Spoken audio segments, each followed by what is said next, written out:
Hello, we're back. Uh, it's day three. Without further ado, let's start. 5 minutes already gone. I tried to start at 15, but didn't go through. So it's live. Let me check. My sound is audible. I know that. Nothing other than this. It's good. It's good. Looking it out. Yeah, no, fine. I don't want to look at this book. Never mind. So, what we studied yesterday was basic about ML, what ML is, what machine learning is, where it can be used, where it can't be used, how you can use it, and where in types, ML types, supervised, unsupervised, and reinforcement. Then she was talking about precision versus recall mindset. We were at 210, yeah, and she said we will be learning algorithms at last. Linear regression, we learned about linear regression, and K means KNN, and uh, recipe means model. Okay, so what is machine learning? An approach to making repeated decisions that involves algorithmically finding pattern in data, using this to make models that deal correctly with the brand new data. So ML is just that you have to find patterns and get new data. That data should have either it includes in that pattern. We have to find if that includes, basically finding patterns, and we have different models based on different algorithms that we apply. Okay, that much we have learned, and we were testing how we were in unsupervised learning, that cat one, right? Up to that, we have studied. Now let's do, it's 24, so let's do 5 minutes of typing, then we'll start. Hmm. Okay, we'll just do 5 minutes. 555. Oh, never mind. Scooting, and it's here. We'll do 5. Okay, if it's 5 minutes, we'll do that. Then we'll study that. I have to study. We have to study Docker too. I want to add Docker. We'll do a Kaggle introduction to ML also. Uh, I haven't done that.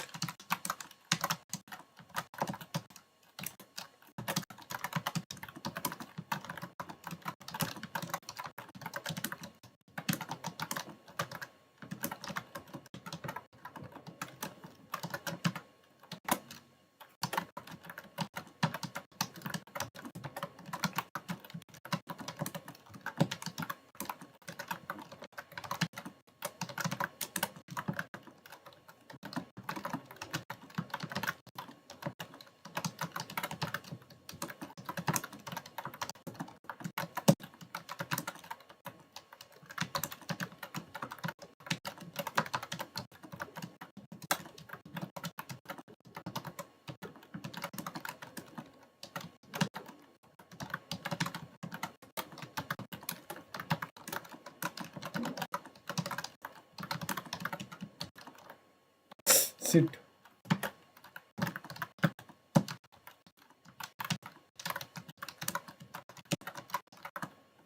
Oh, where's the song, bro? Forgot. I forgot about the song.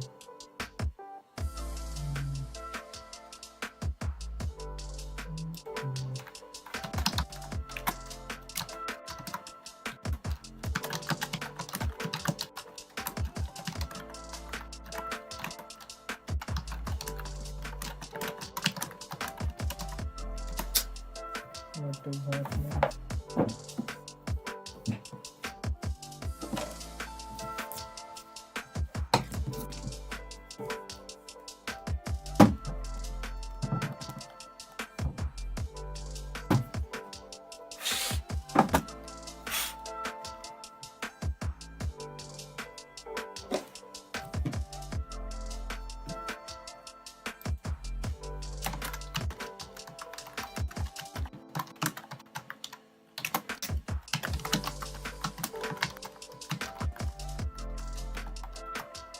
Last, get few ARG number first real. Oh shit. Must also wear it at off on a way of that same nation it open now what outliers of it wrote consistent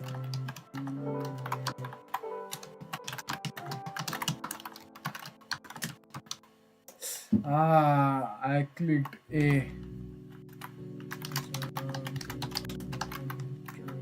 Interest 85 now. Problem from 7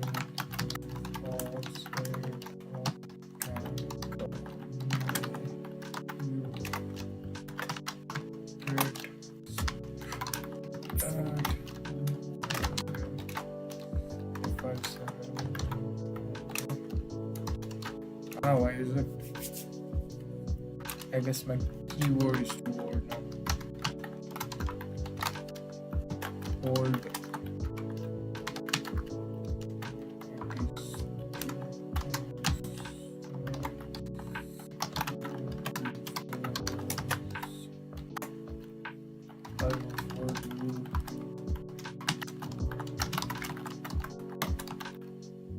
Yeah, no, why is this happening? Let's go with this. We'll come back to it later. When we take a break.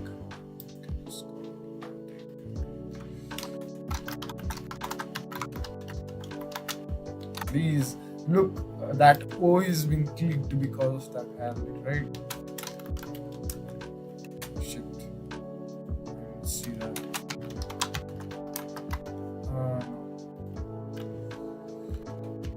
Will you tell me which way I ought to go from here? Shit. It's brightness, bro. Brightness.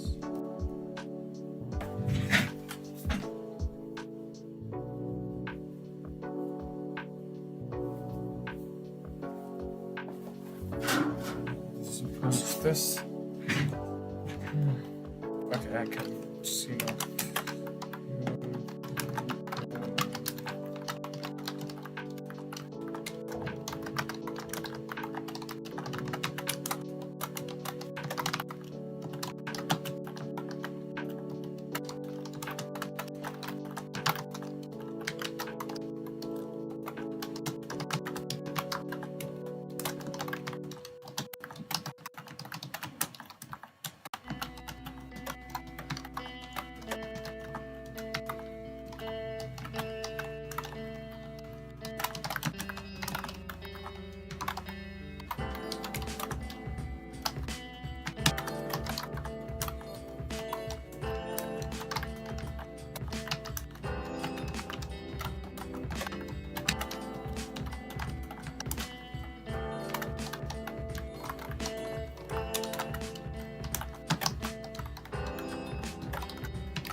First try was so good, right?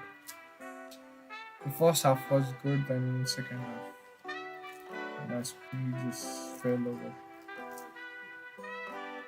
The general speed is 60. It's fine. You can increase it later if you just practice. At first, when I tried, it was 20, so I'm fine. It's good enough. Look, the first start was great, not good.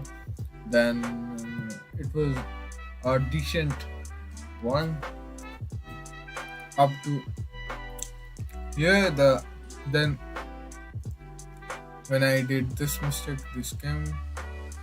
Then this one was too unfortunate. Uh, 10 minutes to finish, and it is 51. Then 57. I'm getting familiar with it, this text, so it's rising. It's not always if I do this, and it's 51.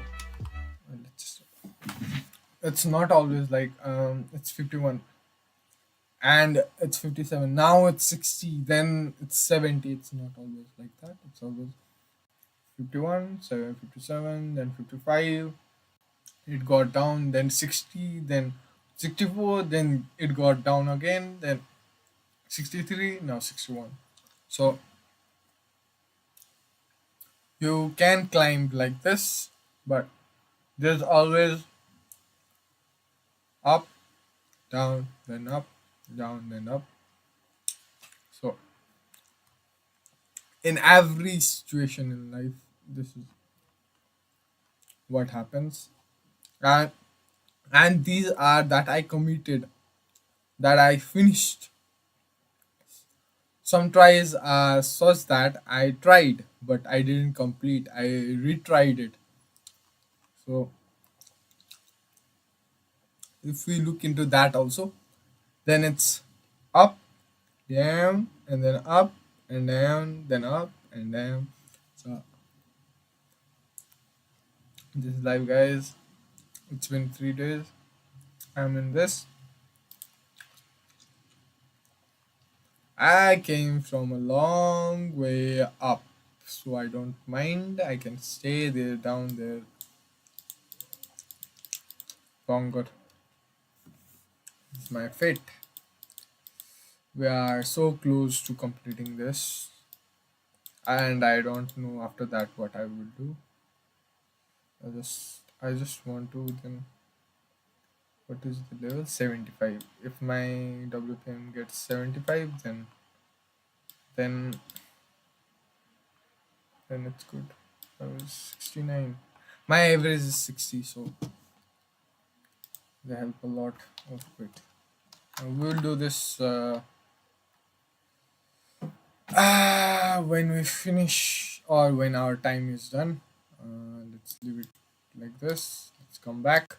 We were or the other, or is it six. accuracy, which is all mistakes are equally bad? There's all Yeah, we were right here yesterday. Okay, now let's see. Yesterday I was so sleepy, man. Today I'm a little fine. Today I slept well, so I will not be sleepy, I guess. Anyway, we have 4 hours to complete. 4 hours 12 minutes to be exact. So let's get to it. Today we will complete 2 hours, I guess, and then tomorrow we'll complete another 2 hours. Generally, uh, then we'll look at the code base and the project I was talking about. Okay, I will be looking at. It's in C++, so I have to recall the C++. I haven't used it for 17 months. Um, I looked at it last night, sort of recalled, But today I will recall again. I have my works to do from university too. So ah, let's go. Kinds of crazy blends you can go for. There's something called an F measure, if you've heard of that. That's just a way of balancing precision and recall. I care about them equally, so that's the harmonic mean between them, whatevs. Figure it out. You are allowed, as business decision maker, to choose what is important to you, to your business problem. And let that be the metric you pick. What is optimize? If I talk about optimizing a function, what does that mean? Well, essentially, that is about picking the parameters or values to fill in into our recipe that do the best job of achieving what we're after, in this case, a taste score. So maybe we have many different ways that we could make soup, many different options for how much salt to put in and how much onion, etc. And so we would figure out what is the relationship between these potential values and the taste.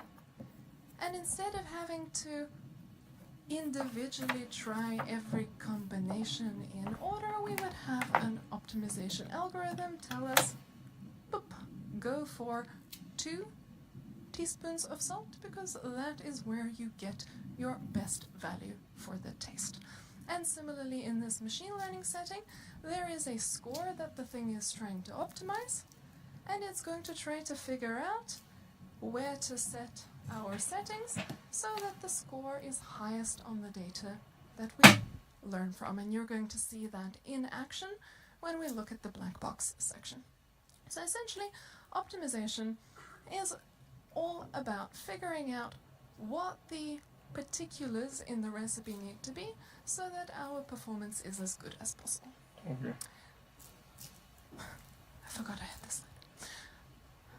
So, optimization boils down to finding values in the recipe that give our best metric performance. Okay. And ideally, we would be working with the metric that the business decision maker cares about. But beggars can't be choosers. We don't feel like reinventing the wheel and rebuilding an algorithm from scratch. So we're going to take an existing one when no one asked us what metric we wanted to work with.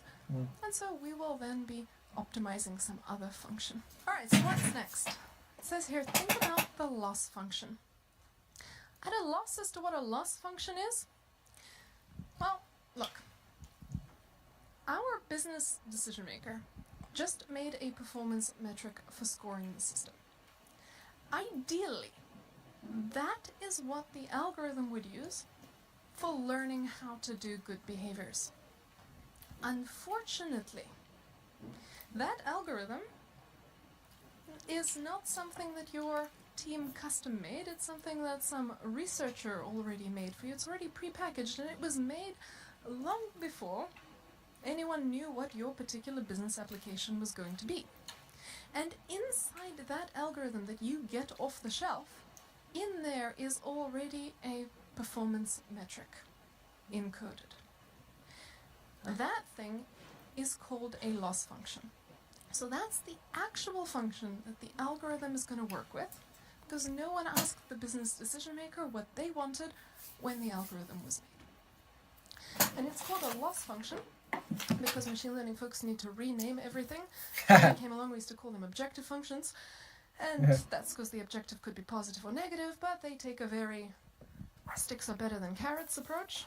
Yes. So they term the scoring of the board game in terms of errors and how much we want to penalize those errors or mistakes. Yeah, I could always put a minus sign in front of it, whatever. So it's generally framed in terms of computing the badness, and the system is trying to bring the badness down. Less loss is better.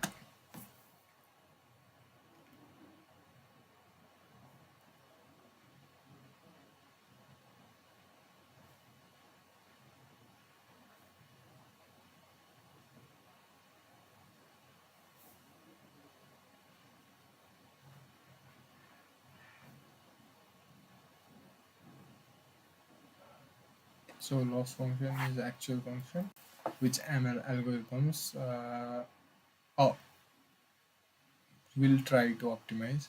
It is usually a different function from your project performance metric, so it's different. So this is the function that's operating inside the system, and it is different from your business performance metric. And this is what I mentioned Cost and earlier. objective Don't be function. It's cost function or objective function, also term related. For PR means performance metric. bullied by those researchers who tell you that your business performance metric should be a loss function. I've seen this so many times. Stat 101 says RMSE is a great choice for a regression problem, so your business performance metric should be RMSE. Your business performance metric should be whatever your business cares about. And so effectively you will end up with two functions in operation. One that the system is going to optimize, and one that you actually care about. Okay. Now, surprise. If they're moving in opposite directions, machine learning will hurt your business, not help it. Yes. Which is why it's a good idea to think about comparing the functions. Okay. Guide to step one. There are two steps that we were talking yesterday, and those were those were 3 to 4 steps for different types. This is for step one, and write down output slash labels. We have to write down labels, what to do, and consider mistakes, assign project scoring, create performance metric, think about loss function, and compare the functions. So, take your performance metric, let's say ours is accuracy, and compare it with a classic loss function, and see if they kind of align. So, a classic one you see here is called cross entropy loss. Guess who named that? It sounds fancy, and it comes with an equation that has logs in it, oh my goodness. Or if we say it simply, are your ones near 1? That's what that function is doing. And you don't even have to read it. If you're lazy, there's a even easier way to compare it than to look at the formula of the one, look at the formula of the other, and math on them. You can simulate. Simulation's like the best thing in the world. Are your ones near 1? Okay. That works too. CR across entropy loss is one function where minus log 1 is 0, no penalty.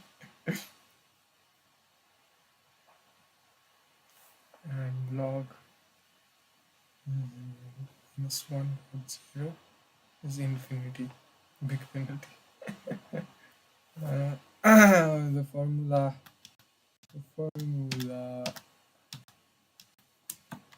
And see if they kind of align. So a classic way you see here is called cross entropy loss. Guess who named that? It sounds fancy, and it comes with an equation that has logs in it. yes, adds up y plus some I log plus 2 minus some log 2pi. Goodness. Or if we say it simply, are your ones near 1? That's what that function is doing. And you don't even have to read it. If you're lazy, there's a even easier way to compare it than to look at the formula of the one, look at the formula of the other, and math on them. You can simulate. Simulation's like the best thing in the world.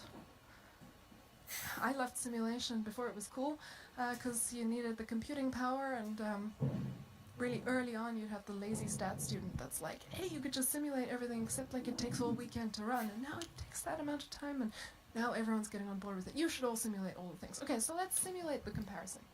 So what are we going to do?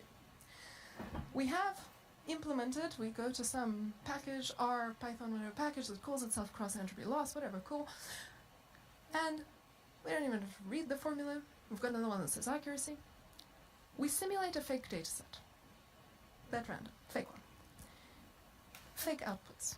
Cat, not cat, whatever. And then the truths. It was actually a cat, it was actually not a cat, so forth. And then we score it with this function, and we score it with accuracy. Okay, so we get a pair of scores.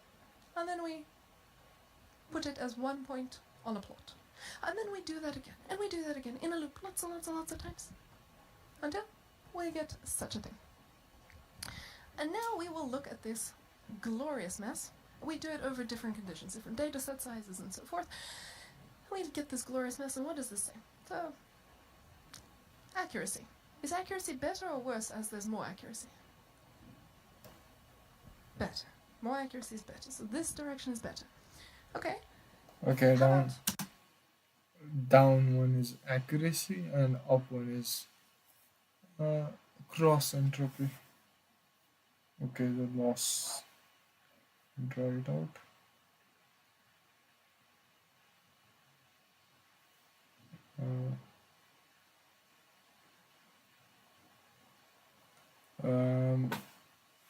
Accuracy more is good. a loss function? Does that get better or worse in this direction? Down. Better. So what are we seeing here? This one is, when this one is going better, this one is also going better. That is a wonderful thing to see. They are not countering one another. Inching towards doing better on cross entropy is not going to shoot us in the foot for accuracy. Okay, yeah. Okay, they're not the same function, so we might take a little more time getting to where we're going, but at least we're not on a wrecking path here. Great, I can proceed. That's the kind of reasoning. Now, there's no need to commit yet. Actually, you'd be crazy to say, I'm definitely going to use the cross-entropy loss function, because you are a long way away from selecting your algorithm. That happens way later in the process. And you don't know what the actual loss function is that's going to be implemented in that algorithm, so why am I even making you do this? To make sure you're not asking for the moon, that's why. After you've developed your business performance metric, it may so happen that there is no classic standard loss function that captures the idea there, that goes along with what you're asking for. And if that's the case, machine learning is going to be really, really hard. Maybe you should back away slowly, or maybe you can go to the researchers and start talking to them about making an algorithm that is customized around what you, the business decision maker, care about. And the final thing, most important thing, is set performance criteria and commit to them. Performance criteria for both of our decisions.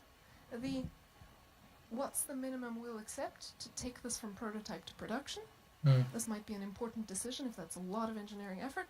And then, what is the minimum performance that I require to release it in full on all my users or customers? And you need to decide these up front. Why do we decide up front? Because we are human. And as humans, we fall in love with the things we build. As we pour our hearts into it and we put effort in, even if what we have made is a pile of poisonous rubbish, we look at it and we say, oh, but the performance is not so bad. And that's how awful things get released. And so while we are still sober, before we have fallen in love with anything, we take a good, cold, hard look and we ask, okay, what is the minimum I accept? And then we commit to crushing this thing if it doesn't make that minimum. Because we have just answered before we've poured all our love and energy into it. Like, seriously, if it's less than this point, it just really shouldn't exist. It would be a bad idea to let it out there. And that's how we protect ourselves from bargaining ourselves into bad situations. Now, this is not an aspirational metric. You can have that as well. That's a guiding star thing, and that can move around all you like as you need to change it to motivate your team. But what you test against later has to be preset at this stage and it has to be a minimum that you're going to accept. This is, as economists like to say, incentive compatible. If you use the guiding star here, then you'll test against it, and if you end up performing above that, well, you would have performed above the minimum, so same thing. But maybe you end up getting a performance that lands somewhere between your minimum and your guiding star, and the conditions of testing say, well, under that you have to kill the system, so you miss out on a system that actually would have been viable for life. So I hope you realize why I have to laugh to myself a little bit when people ask me, hey Cassie, is machine learning like better than human? Well, it depends on you, the decision maker, because tautologies are tautological. If you said that the thing must be better than human, and you tested it correctly, and it now exists, it is better than human. But maybe that wasn't the performance you required, because you could have made a profit on it being at scale, but a little worse than human. That's maybe still fine and profitable. Maybe you set your performance requirements at below human performance, and that's okay. Maybe it's below human performance. It depends on you. If you need it to be that good, then don't release anything that isn't. That's all there is to it. So key message here, the proof of the pudding for machine learning is always in the eating. And you have to figure out how you do the proving up front in this step. Decide on how you're going to measure success and set that cold hard minimum early so you don't bargain yourself into releasing rubbish. Step 2, getting data. So this is where the data engineer works with the domain. Okay. Two steps of step 2, get data. Expert and gets data. Now, I realized at some point, to my horror, that people had this funny idea about how machine learning systems find and ingest data. Approximately this. The system sits, according to popular belief, sits on top of the business somewhere, floats around, and then goes and finds data, which it gobbles up, and when it's done with that, it goes and finds by itself, runs about finding data. This is not how it works. Instead, it is the careful effort of the engineers that feeds the data into the system, and it will not look at anything that you do not tell it to look at. So it won't go and figure out all by itself that it has to go and look at those examples and not those, or these features and not these other ones. That is up to the engineers to figure out. And so you need to think about which data sets, which ingredients would you like to feed into it, and then you need to go and write all the code, especially if it's at scale, to deliver that. That can take a long time. Then in step 3, you are going to split your data. This is the step in which I'm going to introduce a really important concept. We are going to give a name to the scariest nightmare in machine learning. And I am going to, hopefully, if I do my job right, have you want to split data at a sort of visceral, emotional level. The idea that someone might not split data would disgust you. That's what I'm going for. So, let's see if I manage it. Here we have a deterministic application. Here recipe is a model, okay? A feature here on the x-axis, 0 to 100, and our job is to use the feature to predict the ground truth, 0 to 200 over there. Yep. Can we do it? Can we find a recipe that takes us from the feature to the ground truth? It is so difficult, it is so hidden, that recipe is so hidden, it's in fact hidden over there. All we gotta do is take the feature, double it, and add 5, and we're good to go. And as long as we do that, there'll be no mistakes. That is way too easy, can come now. Why don't we put in some noise? Noise that you will not be able to ever predict with any information available to you. Boom, random. 200 data points that are based on our line plus some random noise. There we go. Now that we have noise, does that mean that we are stuck, that we should just guess entirely at random, haphazardly? Or can we actually do better than guessing at random? I think we can do better. Let's use machine learning to do better. Let's predict our ground truth, our label, our target. And let's use this objective function, this performance metric, which is called RMSE, or root mean squared error. That one is probably named by statisticians because it is named for the recipe that you use to calculate it backwards. First you compute each error, Yes. then you square each error, then you take the average of all those squared errors, and then you take the square root. Boom, that's the score for the whole thing. Nice. Or another way of thinking of RMSE is simply that.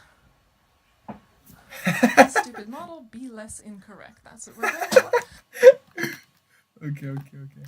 Our objective is to minimize RMSE. We'll use the feature to predict the ground truth and split the data is two.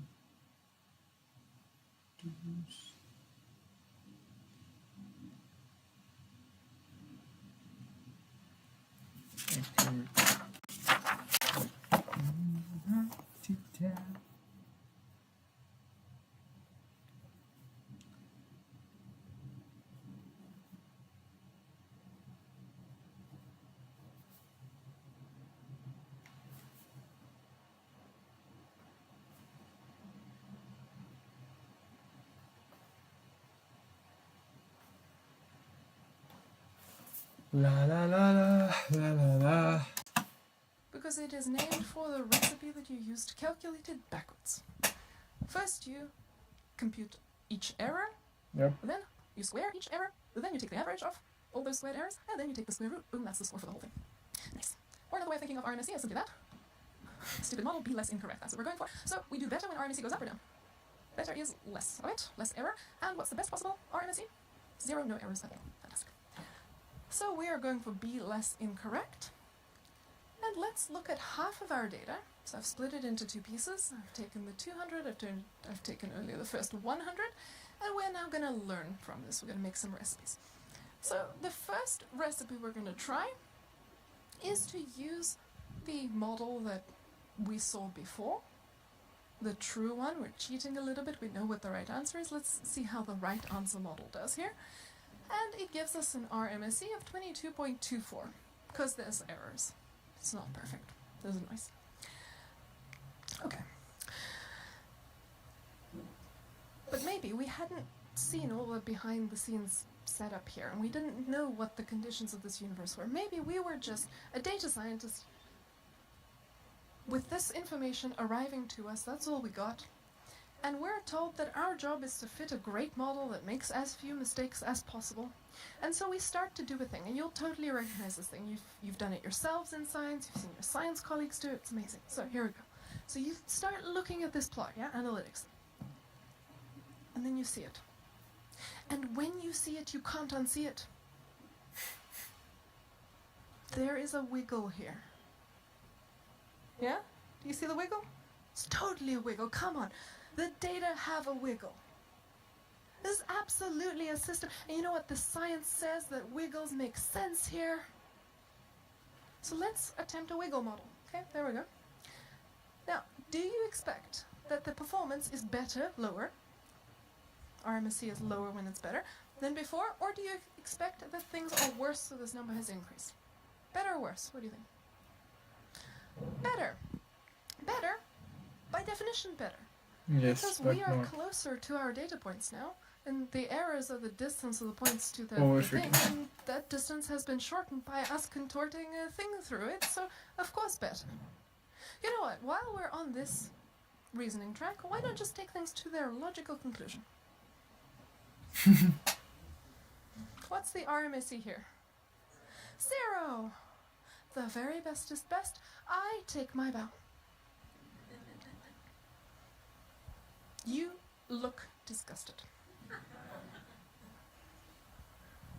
But maybe you don't yet have the vocabulary to express what it is about this that offends you so much. So let me see if I can fix that.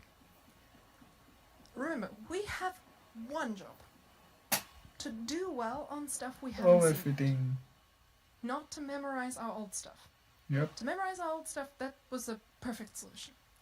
But we want a system that can do well on new things, so can this one actually do well on new things? Well, why don't we find out by looking at how it does on new things? So here's the other 100 instances. Nah. Let's see the performance. First, the model that entirely consists of signal and no noise, true model if you will.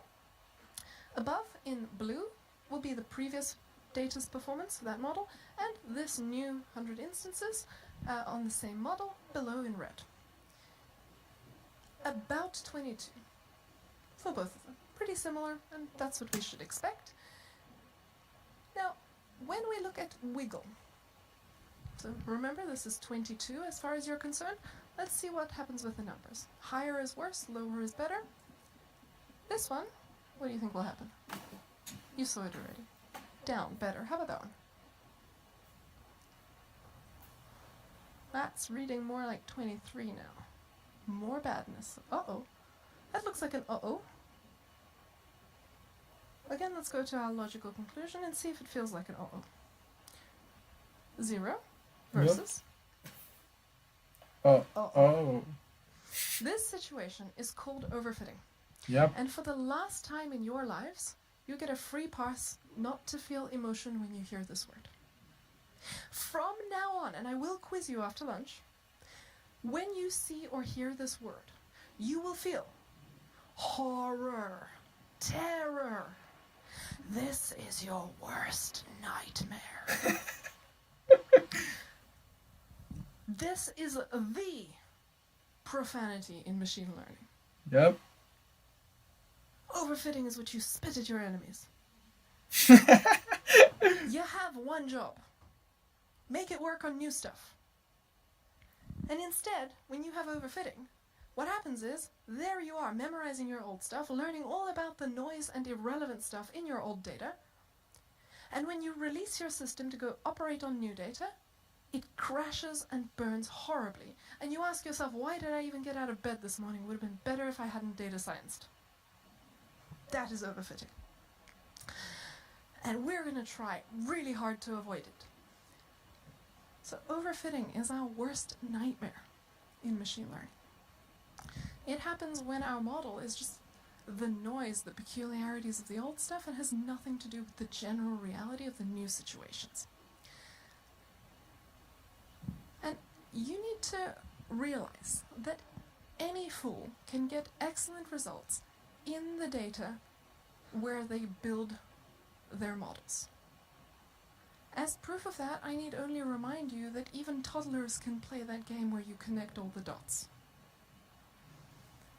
The real test is, does it work outside of where you got to cherry pick and torture those solutions? And actually, you should apply this thinking to every endeavor, not just machine learning. When you look at academic results, what scientists publish, it's very easy to make a compelling story pop up out of the dataset you used to make that story. Ask, does the story still hold up if you go and collect a bunch of new data and then test the story? Yep. In the old data, it's just an opinion. If you want to see if the opinion holds any water, go to new data, test it properly. You can contort some beast of an understanding, both as a human and as an algorithm, in whatever dataset you use to do that process. It might have nothing to do with reality though. Just because it involved data and math doesn't mean it creates truth. Even toddlers can play that dot-to-dot connecting game, right? You can always connect your dots. And you can even connect your dots without realizing it by using a system that's complex, like neural networks. So you have one job. Optimizing for fit on fresh data. And if you don't do that, you may as well not have a machine learning system. And for that reason, you need fresh data for checking performance. That is why you split your data. There's two ways to do this, right? There's the way of saying, I promise to collect more data later, and that might just be a pain. Or you have one big data set now, so in advance, just split that thing so that you have some test data for later. That's like you're a professor. You have a bunch of calculus problems. You can either show them all to your students up front, but then you have to go invent 50 others for the final exam, or just save some and use those for the final exam. split your data. Now we talked about overfitting, and you may be wondering, is there such a thing as underfitting? There is. Yes. Underfitting happens out of hubris. When you say something like, I learned about straight lines in school, and I insist on using a straight line to solve this problem. There you go.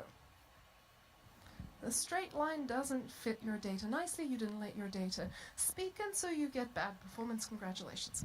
It's much better to let your data speak. But be careful, when it starts to speak, it begins to overspeak very enthusiastically, and so there's going to be this balancing game where you're going to need to rein in that enthusiasm. That's why we have all those extra steps down the line. Now, in practice, underfitting is not the scary one, and you almost never hear about people fussing about it. And the simple reason for that is that you can diagnose it easily right in the data where you've done it. You fit your model, you got the performance score, it is obviously a bad performance. And so you don't even move to any next stage, and you don't even try to launch a system like this because it obviously sucks. Overfitting, on the other hand, is a silent killer. If you don't check it on new data, the performance in the dataset that you use to build your stuff will look too good to be true. Yes. You won't know there's something wrong. If you connected all the dots, things will look perfect. And the only way you see that is if you test properly on new stuff. And if you're not very careful about testing properly on new stuff, you end up with systems that will bleed horribly. So you got to take this really seriously. This is the nightmare. What we're actually worried about, the monster, is bad performance, right? We want good performance. Make it work is what we're about. And the reason that overfitting is the one you hear about is that overfitting is the manner by which you end up with applied disasters of bad performance, because this one's easy to catch and that one's less easy. So, the way to overcome this is to be very careful about data splitting. And excuse me while I wax lyrical, sometimes my friends tease me that if I had to have 4 words written on my tombstone, they would be, split your damn data. I think this is pretty much the best idea in science, data science, and so forth. Data splitting is the reason we can have machine learning. When you have no data, you have at best an opinion and there's no way to test the opinion. One data set, and you can either use it to form an opinion, but who knows if that opinion holds any water, or you can form an opinion in advance of the dataset carefully by meditating in a closet, and it's really hard and you have to use your imagination, but you can check if that opinion is nonsense. 2 datasets, you can now use one of them to get inspired, and another one to check if your opinion is nonsense. But your second dataset has only 1 round of ammunition. It's a one-shot thing.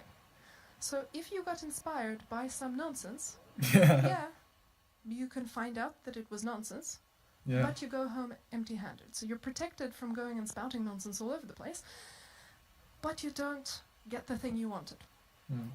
So then it makes you very careful about whom you trust to do the exploration and analytics, data mining stuff, to suggest the thing that's worth following up rigorously. And you sure aren't going to trust that to some dumb algorithm, right? 3 datasets. Well, with the third dataset, you have a soft interim check, and now it doesn't matter who can have a go at getting inspired, because you can filter out all the clearly bad ones in the interim check. So now you can let, I don't know, you have a go, machine learning has a go, tea leaves have a go, what have you, and you can take all those opinions and you can check them on the next dataset, and you can throw all the ones that are obviously not worth going for, or if all of them suck, you can go back and iterate on this as many times as you want, and then have your final one, final test at the end. And so it is 3 datasets that unlocks the whole thing, the whole ability to do machine learning properly. And today the modern way is 4 datasets, and we'll talk about what the 4th one is later. Most people still say 3. Humanity's evolving to 4. Now that we have lots of them. Anyway, so let's split our damn data. So our original dataset, we're going to split into 2 pieces, as I mentioned, for exploration and testing. Refining and designing solutions, and checking whether those solutions should or should not be built. Then, the exploratory data, we will split another 2 ways into a training piece and a validation piece. In-class examples, practice problems. This allows us to build models. This allows us to check how we're doing and have do-overs if we want. So, The reward for this is letting you tinker as much as you like. You don't even have to understand what you're doing. Just try stuff. Out come some recipes. Put them in here. If you don't like what's happening, go back there.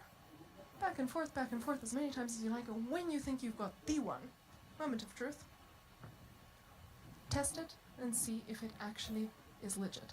And as a trained statistician, a lot of that, and undergrad and grad, by the way, so a lot of years in this mindset,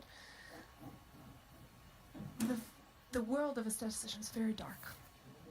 We're so twitchy, we're so nervous, because we are dealing with those situations where there's no do-over, and then it really matters how we have said we think our universe works.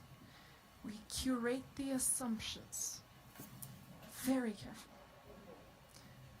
With this stuff, all we're asking is, does it work? And so it actually doesn't even matter if the assumptions do or don't hold, if we know what they are, if we don't, if we check them. As far as building this stuff, run the data through it. Don't worry about what the underlying method is, because if it doesn't work, and if those assumptions were all screwy, you find out immediately and then you go back and try something else. So you don't have to be anxious anymore. Be free, my friends. Realize just how freeing this is. You wanted to go and math through the assumptions? Why? Just have fun, just tinker, dabble, play. It's a great time to be alive. Step 4. Explore. Look at some of the data. Are we going to look at all of our data? What do you think? Exactly. You have gotten the point as a previous stage. Which data set will we look at? The training data. Now, why might we do this? Partly because we might be spoiled for choice in terms of features. We have the option to put any of 3 billion ingredients in. Which combination of ingredients should we put into our cucumber salad? Ingredients are features, I guess. Features in dataset. I can be wrong. Not, I guess. Well, if we don't know anything about these ingredients, Features are ingredients, and model is a recipe. because they're all labeled with barcodes, it's like being in a dark warehouse full of ingredients, and one way to do it is grope around there at random and pick some up and put them into your microwave and hope for the best. Another way is to do analytics first on your training dataset, bring your flashlight, and have humans look around and think about what might be worth pursuing. Not for sure what's going to work, just what seems to be a fruitful endeavor. The domain expert plus the analyst together. Analytics pays off, as we saw. It helps you engineer good features. It helps you narrow in to good solutions. Another reason we'll do this, say we're doing this wine picking thing, and we're working with the age of the wine. And that was calculated from data where we recorded the year. And we had a big wine tasting party, and our friends were there. They were also drinking, which affected how they were recording the data for us, which is great. And so we have this big spreadsheet with the years of the wine. And we could just pick that up and put that right into our model and never look at it. But we might also open up that training data, and then we notice that the computed age of the wine is sometimes reasonable, 2 years, 6 years, and sometimes it seems to suggest that the wine is from the Roman Republic. Now, maybe it is indeed Roman wine. Or maybe someone put in 2 digits where they should have put in 4 digits for the year of the wine. Yeah. And we wouldn't realize that unless we put our eyeballs on the data and actually checked what might be going wrong with it. So this is a step where we are inspired to see if there is any smelly bug in there, and should we write a fix. And we will hopefully not clean that up by hand. We'll clean it up algorithmically, and we will apply the fix not just to the training dataset, but to all 3 datasets, because you want the world represented by all 3 datasets to be the same world. So you shouldn't only fix one and leave the other 2. Then you've got Roman Republic wine in your test dataset, and things will go wrong. So this exploration thing really helps. Feature engineering, cleaning things up, selecting feature subsets. Step 5, getting the tools. So in this step, we're going to get hold of some algorithm.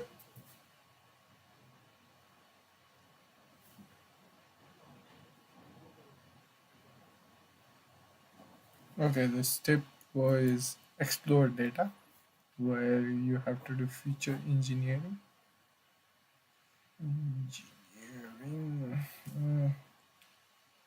To take out unknown values. And step 5 is get the tools. Don't know what that means, but let's see. Tools. So in this step, we're going to get hold of some algorithms, and we are going to apply them to our dataset. And as I mentioned earlier, the difference between all these named algorithms tends to boil down to what is the allowable shape of the final recipe. What sort of object are we going to use to try to separate our data? Are we going to try to use one line that can have any slope it wants?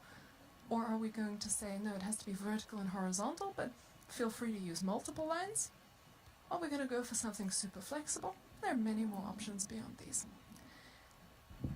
The math in machine learning, let me spell it out again, is in service of one of two things. Finding patterns in old data, or figuring out if new stuff works.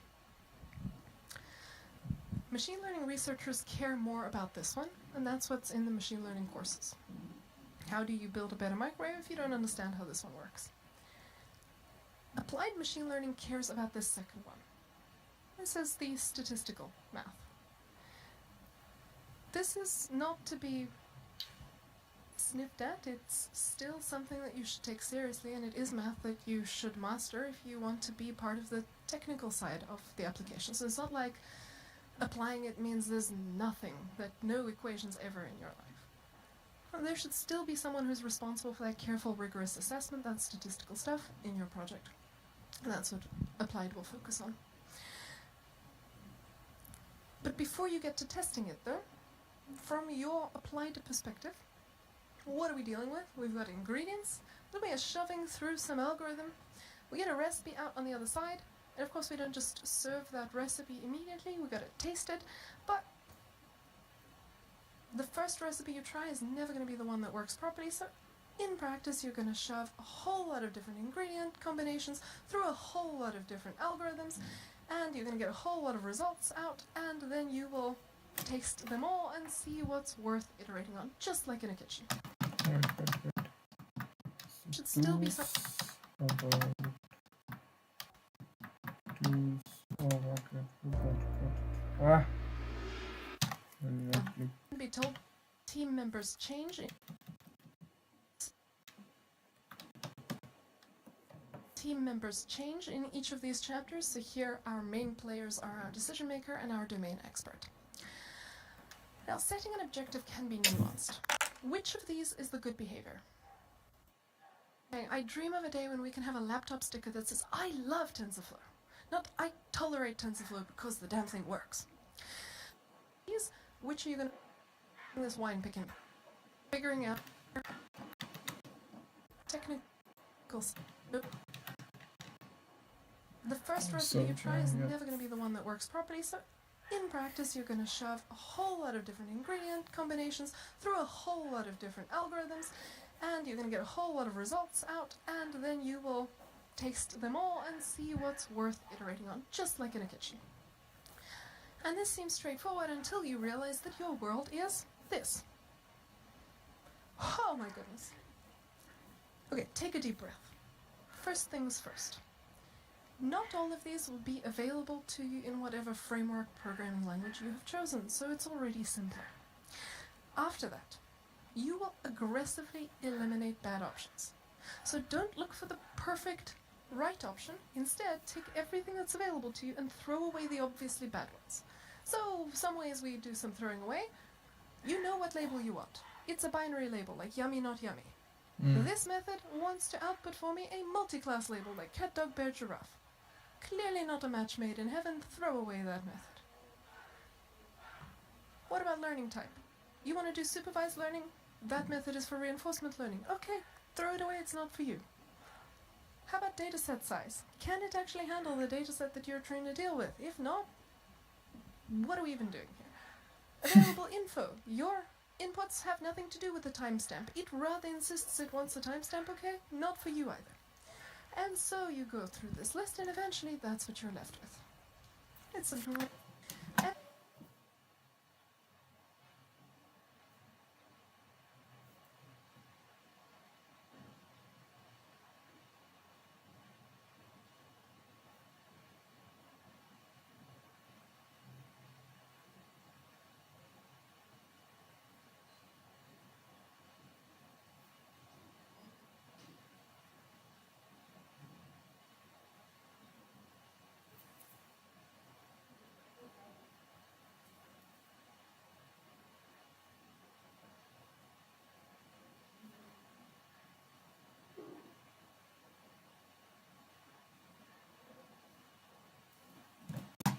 And so you go through this list, and eventually that's what you're left with. It's aggressive elimination that you're going to do. And then of these, which are you going to try? Whichever you have time for. So then the trick, the applied machine learning engineer, they eventually do end up learning a lot about the nature of the algorithms just from practicing. They don't have to when they start out, but they end up learning this stuff kind of in the way that you learn the names of a cast of bad soap opera characters just by being in waiting rooms. Not because you're trying to, but mere exposure. So you learn this stuff in the end, but what you want to try to study up on purpose, is not how the algorithms work. It's how long does each one take to try on the various kind of data situations. If you have a good handle of that, you are an extremely potent, powerful machine learning engineer. And so if you know this one takes 2 seconds, this one takes 5 seconds, and this one takes 2 years, well, what order are you going to do it in? You'll only try the difficult one if the other ones don't give you any love. And so Google engineers, they keep coming to me because they spend too much time around researchers. We've got a huge research division here. They keep coming to me being like, Cassie, here's my problem. They tell me the problem. Which algorithm should I use? Should I use thing or should I use thing? And I have to remind them, okay, thing 1, how long does it take to try? 2 minutes. Thing 2, how long does it take to try? 3 minutes. Why are you here asking me? You should have tried them already. And even if the textbook says don't try it anyway if it takes no time. Because what the textbook is recommending is based on assumptions. Your business problem is not in the textbook, and you don't know whether those assumptions hold for your business problem. Hey, try it anyway, you never know. You find out by tasting it. So, in practice, if the inputs and outputs into an example that comes with that software package look kind of like your inputs and outputs, and it doesn't take that much fuss to re-wrangle your data set to shove it in there, go for it. See if it works. But if it doesn't, try something else. Iterate towards a solution. That's what you're doing. Let go of anxiety. And so my advice is not to be the person who suffers most in machine learning, but the perfectionist. Perfectionists have a really hard time here. They really are anxious about getting it right first time. You're never going to do that. Free yourself to make a glorious mess, because that's what it takes to succeed in the end. You never get it right first time. Okay, now it is time for lunch. Let's do a quick review of what we've learned. The 12 steps always start at step 0. Figure out whether machine learning is actually what you need and find a good application for it. And so there you're thinking about what labels or outputs you actually want from your system. Then in step 1, what are your goals? Which mistakes are worse than which other mistakes? Step 2, get your data. Step 3, split that data. Labels or outputs you actually want from your system. Then in step 1, what are your goals? Which mistakes are worse than which other mistakes? Step 2, get your data. Step 3, split that data. Step 4, look at some of your training data. Step 5, get some tools. And then step 6, actually train your models. So let's look at training. We have our data split into 3 pieces. training dataset, a validation dataset, and a test dataset. This section focuses on the training data. And what you're essentially doing is shoving your training data into a machine learning algorithm, cranking the handle, getting a model out on the other side, then checking whether the model works, and if it doesn't, trying a different approach, either by adjusting your ingredients or adjusting the algorithm that you use. Now, in practice, training is a little harder than the way it sounds. I mean, intellectually, all it is take some data, shove it through some algorithms, and keep doing that a bunch until things look promising.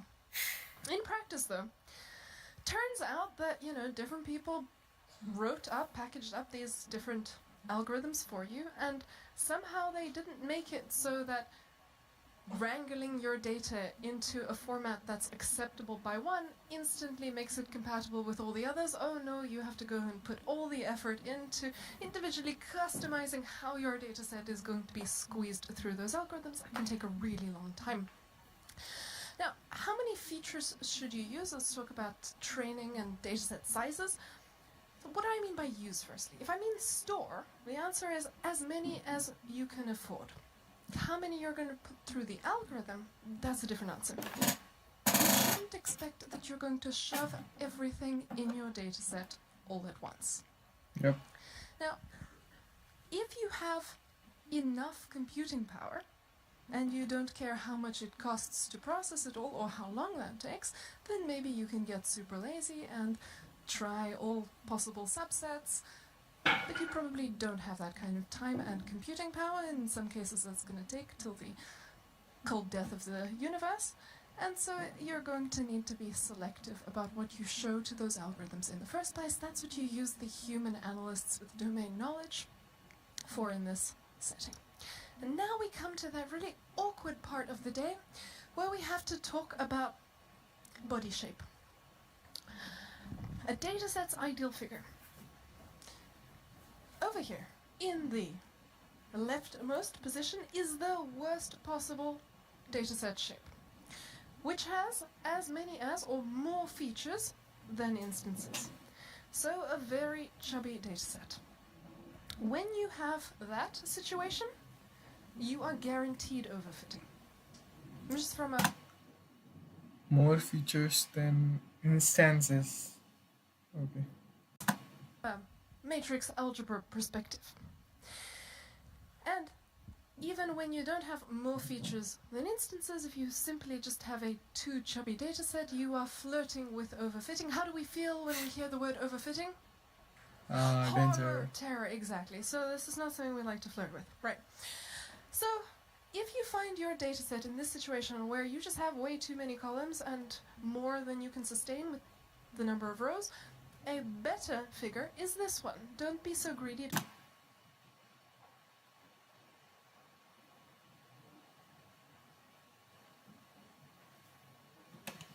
Don't try to cook with everything all at once. Slim down and only use a subset of your potential features or ingredients.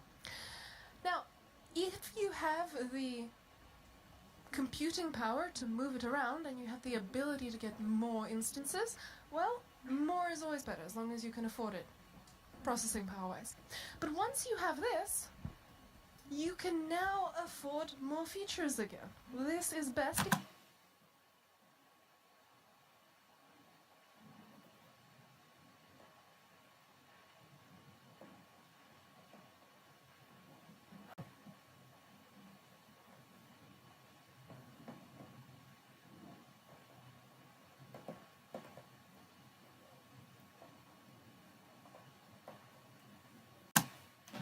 Even though this one has the same width as the one over on the right. The point here is that the complexity of your model and the number of ingredients that you're allowed to cook with is constrained by how many examples you have. In order to make a really complex model and to use a lot of ingredients, to pay for that, you have to have a lot of data.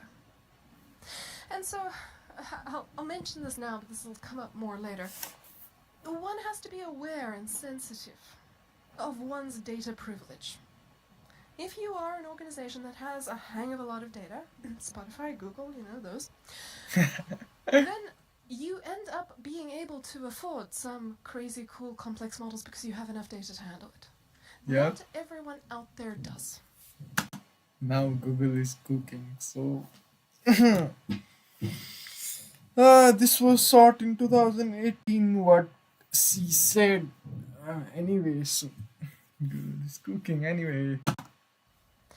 And so, talking about success with things like, say, neural networks, it really applies to certain situations where you have the processing power and you have the amount of data to make it tick. It's not a one-size-fits-all solution. You need certain conditions for it to be right. And the price on those things is pretty hefty in terms of how much data is required. So this is something like an ideal figure, and you're like, okay, but what's the ratio exactly? And the statistician in me wants to be like, no, I'm not answering that because it depends, and power analysis and all these fancy things. But if you kind of wanted an emotional take on it, my emotional reaction to your dataset, because of course the particulars of your situation are going to determine how much width to length you require. But just my immediate gut reaction, if you show me your dataset, if I'm seeing that the length is less than 10 times the width, then I'm raising an eyebrow. And maybe you're fine, right, when we dig deeper, maybe it's okay. Maybe 100 wouldn't help you because of your particular situation, but just the kind of practitioner's lazy gut instinct is about there, about the 10 to 1. But certainly, if you're seeing that you have almost the same width as length, you're absolutely going to have a problem. Just don't. So don't try to cook with everything all at once. Slim down. Now, how might you think about slimming down? Uh, Look at the picture at left of the road. The same width as length, you're absolutely going to have a problem. Just don't. So don't try to cook with everything all at once. Yep. Slim down. Now, how might you think about slimming down? You might either slim down with analytics, so you have that human flashlight process where you go and look at potential ingredients and you think about what might be worth using and you pick which ones to try cooking with, which ones to exclude. And of course, like making that vegan, gluten-free, etc. sausage, you don't know whether you picked the right set the first time. You'll probably need to come back to this in any case. Now, there's also an algorithmic way to slim down. And that is a class of methods called dimensionality reduction or feature selection. And within these, you'll hear the ICA, PCA, those types of ones, principal component analysis. That's where they sit. And what they are about, generally, all these beautiful jargons, is about taking your input features and then doing some kind of transformation and outputting fewer super features, if you will, which are not really recognizable as the originals. So if you squinted at them, you'd be like, what is this and what's going on? But maybe putting these into your recipe would make it work very nicely. And so if you see that you are dealing with a data set that has a bit of a width problem, then you want to make friends with methods for feature selection and dimensionality reduction. Don't end up cooking with the whole cupboard. And in practice, tinkering can also be slow when you Feature selection. Class dimensionality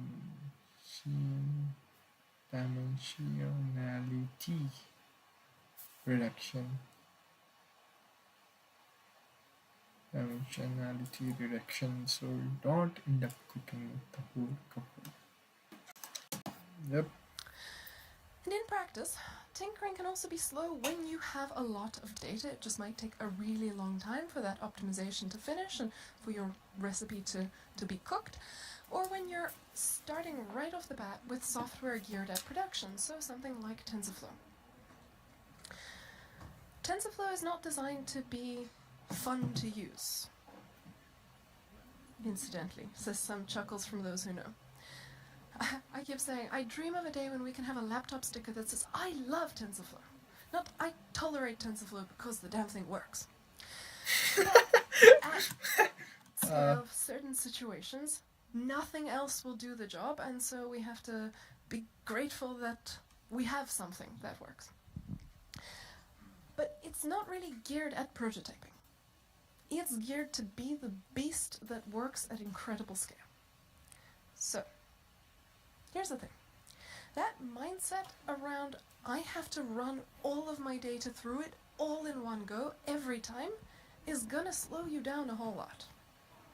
What you should be doing is having a place that you can comfortably prototype quickly on small subsets of your data. So you don't have to wait for all the churning through your data set that takes all weekend just to try out a thing, and then you make some subtle setting adjustment, and then it takes another few days for you to see how that does. Rather, take a little bit of your data, and in an environment that's not geared at this serious production stuff, just try out some algorithms and see what seems to be worth investing the waiting time for the whole data set, right? So you inch towards a solution.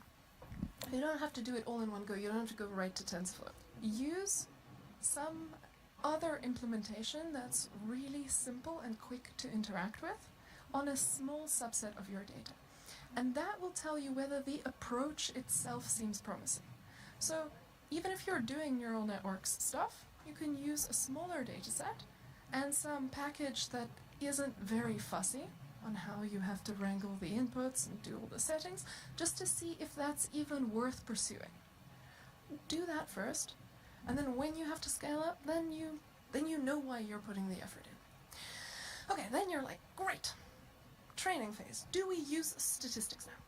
Well, there is statistics, and there is statistics. Statistical inference, the discipline, is a heavily philosophical one about making decisions under uncertainty, where we don't have do-overs, we really have to think carefully. Very rigid, I consider it very beautiful philosophical pursuit. And we do care about what we think things mean over there. And then there's statistics. This training part is at best this one, where we're just going to kind of muck about with methods developed maybe for other purposes that you might see statisticians using, t-tests and whatnot, but we are at no point interested in that philosophical pursuit. We are just trying to get it to churn through our data and make something that does the job. So you can let go of all of your philosophical anxieties. Don't worry, those will come later in step 9. But here, you're just shoving your data through a bunch of stuff, throwing it at the wall and seeing if anything sticks. So it's very freeing, it's very fun. So let's train. And training is party time. Because all that anxiety should just melt away. It really doesn't matter if the assumptions are right. Try it anyway. Because if they were wrong, you find out in the next step, you go back and you try again. No big deal. So you don't need to hold your breath at any point, just keep trying stuff and iterate until it works. It's so fun and freeing. So this is a bunch of tinkering and dabbling.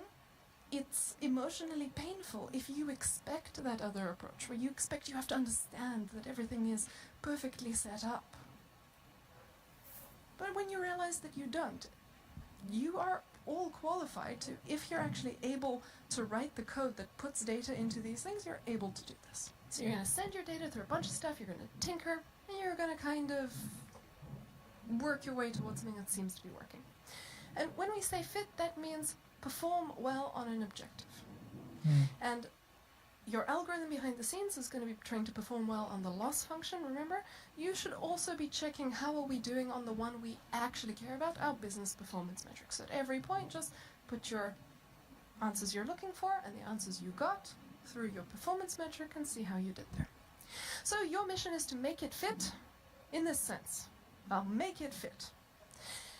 But please try to make it fit rather than overfit. Now, you'll overfit anyway, but do it with a view towards fitting. So here's a little process preview. We're going to start and we'll do some training and tuning, where we're going to figure out a potential recipe. And then, when we've done that, certain things might be true. We might be fitting, we might be overfitting, we might be underfitting, we might simply be making a mess. These are all options.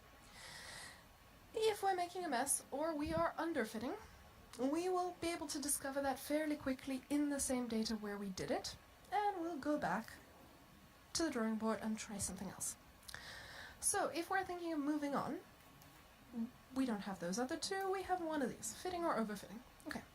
If we happen to, and we can't tell the difference, remember, in training data, we need a different data set to diagnosis. Now, if we happen to have a good solution that generalizes, that models what we care about rather than our noise, then when we take it to validation, what happens? Validation should pass, and when we take it to testing, testing should pass, and we launch it and we get promoted. Nice. If, on the other hand, we have overfitting, you know, the worst possible thing that could happen, right, is that we launch some horrible system that destroys everything, that crashes and burns. Well, don't worry, we have a seatbelt, we have protection against that. Validation will prevent that bad situation. So, we go to validation, and because we have this problem, validation fits. Good, no big deal, we were protected from launching something horrible. We can just go back and try again. Now, as you examine this diagram, you begin to notice something. It's the dreaded infinite loop of projects that never end. Yes, you're not launching horrible things, but you're not launching things. You're protected, but it never ends and you never get anything good. By continually being in this overfitting limbo, constantly overfitting, okay, validation fails, go back, try again, overfitting. So, you want, ideally, hopefully, to launch good things, yeah? And get promoted, as I said. So what strategy should you take? Can you do anything?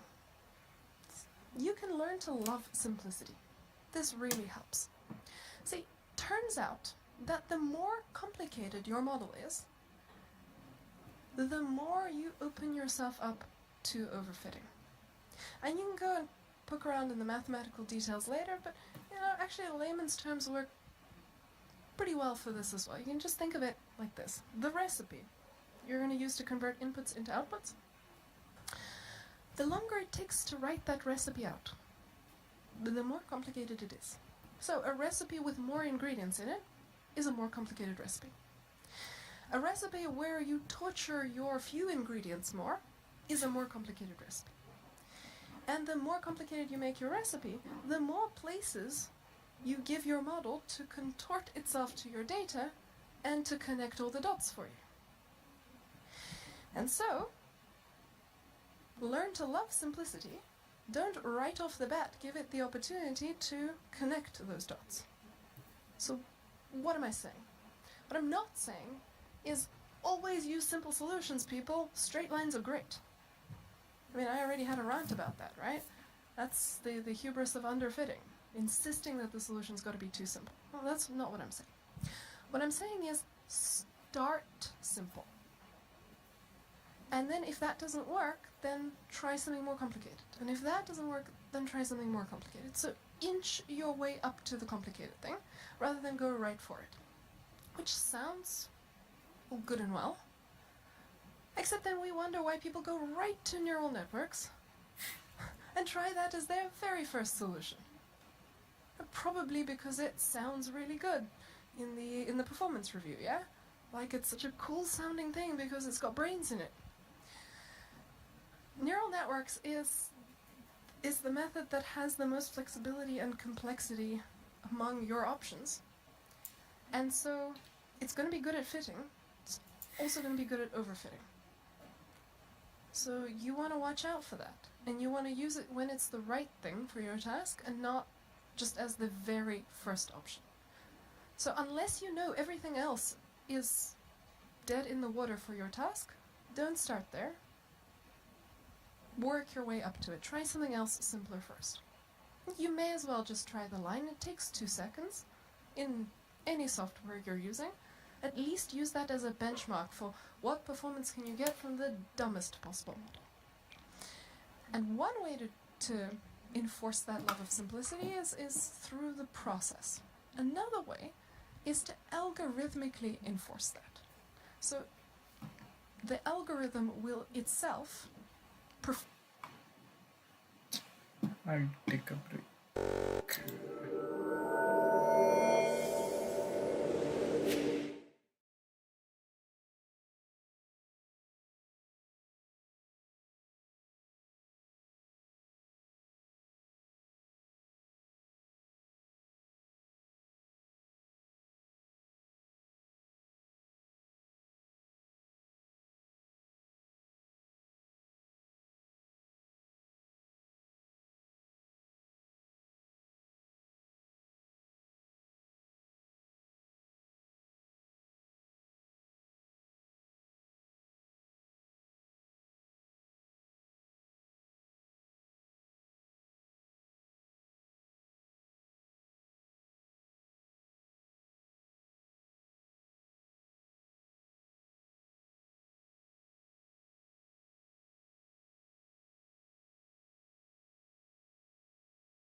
I'm back.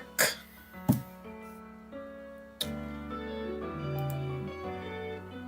type something. Let's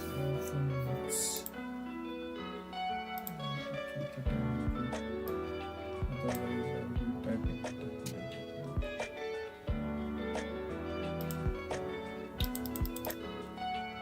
Let's.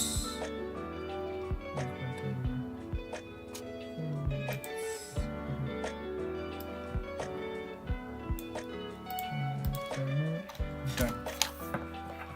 So, and we'll get back to it. Okay.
Okay, never mind.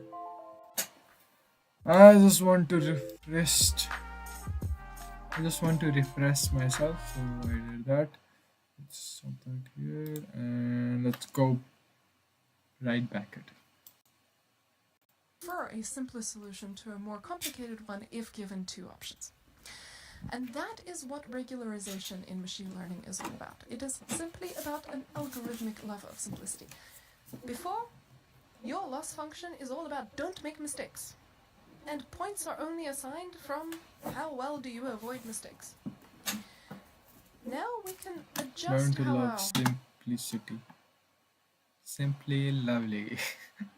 game is scored. Now we get a good score if we don't make mistakes, and we also get good points if we have simple solutions. Maybe you'll phrase it in the opposite manner. You'll say, errors give me penalties, complexity also gives me penalties. And now we can have our algorithm balance those two concepts. How much nice fitting am I willing to give away if I'm going to do that with fewer features, or with a less complex version of my model? So that's all I'm going to say about regularization. You can read a whole bunch about it. It's a very favorite topic in machine learning, but at least have a passing familiarity with it as a love of simplicity. And if a researcher says to you, hey, would you like a regularized version of that? The correct response is yes. Yes.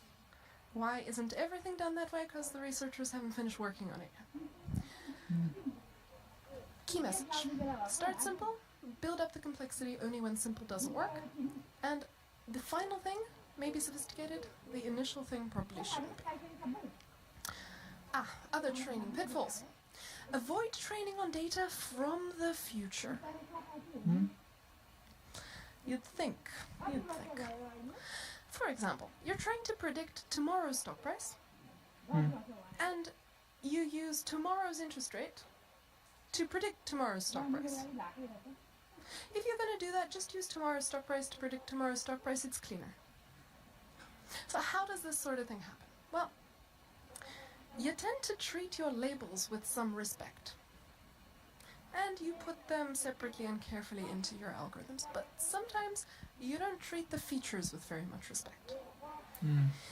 And so you take the whole pile of features that you have access to, you put them into the algorithm, and because you haven't gone and dug into how that algorithm works, you don't know what it's doing with them, you've given it access to stuff that it might use, if convenient. Because if you have a year's worth of data, then you have given it access on January 4th to January 5th's interest rates. And if those help to predict January 5th's stock price, especially if the algorithm is allowed to do such stuff and has the flexibility to do it, it may just help itself to that for your solution. So you'll want to make sure, if you don't want to go dig into how these algorithms work, that you find a way to lock it out of attempting to use stuff that you just cannot have in production. Because on the day that you want to use this thing, you don't actually have tomorrow's interest rate. And that's part of a more general principle. Please think about what you are submitting, what you are allowing the system to train on. Don't allow things that cannot be used or processed in production into your solution. So run a little check on the solution and see if there's anything dodgy there. A classic example here is one where you need to serve your user things quickly because your user's not patient, isn't going to wait around 5 minutes for your algorithm to churn it out with something. And you've used offline data that you have saved, you had in an attic somewhere to build the prototype. And you made a feature, which is an awesome feature. But in order to compute the values of that feature, it takes an awful long time. But don't worry, because this was a big data set you saved, you just put a week up front computing that feature. But now you've got that column, fantastic. And then you do all kinds of learning involving that column, and it works, and it keeps working, and it's great. But now because the recipe requires that thing on the fly, you're going to have to compute it, and that takes too long, and then your user wanders off. Resist temptation. Just don't use it if you cannot actually use it at the time that this thing has to operate. Or work with your engineering team to make that computation faster. Now I'm going to have a skipping slide for each of these sections. What does it mean if you skip this one, and is it safe to do it? Well, with training, no. If you skip training, you kind of missed the point of machine learning. You didn't let the data speak, and the whole point is to use the data to generate the solution. If you wanted to handcraft the solution, well, that was traditional programming. It's not this.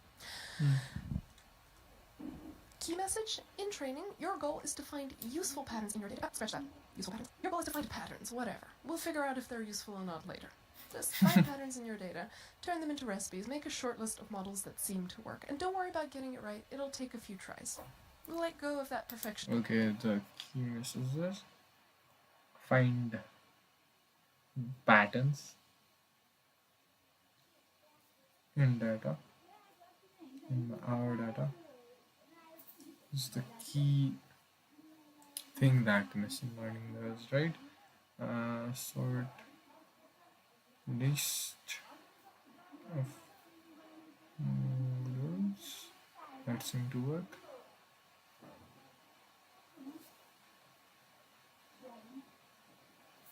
And don't worry about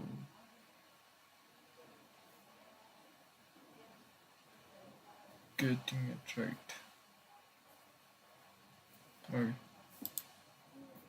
Perfectionist attitude. I used to be a perfectionist before machine learning. It got beaten out of me with a stick. So step 6 is finished when you've got your candidate models and you know how they performed in your training data. And you expect that their performance in training is better than their performance elsewhere. And so if they're not meeting your bar in training, don't proceed. Keep on keeping on in here. Then, tune and debug. I'd like to announce my lack of desire to get into any terminology debates, discussions, or fistfights. Call it what you want. I am tired. Maybe you will say that what we're doing in this 7th step is training-ish. Maybe you'll say it's validation-ish. Maybe you'll ask me to put it back to step 6 or forward to step 8. I don't mind. The point is, it gets its own step because it gets its own dataset. You need a separate dataset to pull this one off. So you can call it what you like, but please give it a 4th dataset. So the things we're going to do, the training-ish thing is tuning and the validation-ish thing is debugging. And in practice, you can either have this dataset pre-saved at the beginning, so you can split into 4 in the splitting step, or you can take this on the fly out of your training data. So in step 7, you grab some out of training, and now you have a training dataset, and you have this dataset separate, and then later you can recombine them and pull them apart differently if you want to. So it's okay to reuse and mix the data here. So you're going to take it out of the training data, unless there is something very particular and special about how your team wants to do the debugging, in which case it might make sense for you to curate that debugging dataset up front and have that 4th one. Who here likes debugging? Okay, I should have asked that question better. Who here likes the idea that someone else will debug? Aha! All of us like that one. Now, if you want debugging to be a possibility, you need a debugging dataset. So, what will you do? You'll set it aside, and you're going to fit your model in the remaining piece, which I'll refer to as the training data here, but you got the debugging data out of the training data in the first place. Then you will use that for your interim performance check before you go to your validation dataset. And you're going to look at the individual instances and see whether you are inspired by what is actually going wrong with those individual instances. Debugging in your training dataset, as in the dataset where you ran the algorithm, doesn't really give you an honest view of what's going wrong. Because you know that the whole point, right, is trying to put the boundary or the line as conveniently through the data as it can. It's already contorting itself to your dataset. And so you don't really see where it fails. Like, debugging that is fine and you get some insight, but the real insight you get is by taking a dataset where it didn't have the chance to contort itself and seeing, alright, which ones did it get right? Which ones did it get wrong? Doing a bit of analytics and seeing what's common among the failures, what's common among the successes, and how might I want to adjust my training based on what I'm seeing. So, in our wine example, it would be a matter of you look at, you run your algorithm in the training set, you go to your debugging set, you have a look at what's common in the failures, and you happen to have the name of the bottle of wine also as one of the columns. You didn't use it in training, but you have it. And you're like, hey, look, all the ones where I'm failing, they sound awfully French. Maybe I should have a feature that's got something to do with country of origin. Maybe that would help me. Maybe I don't realize I like French wine or something. And that then inspires me to do some feature engineering and maybe get the... Ajur, 聊吧，都有现在。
Okay, there was food and some disturbance. I don't think we can complete this today. Anyway, it's we have to complete 1 hour today.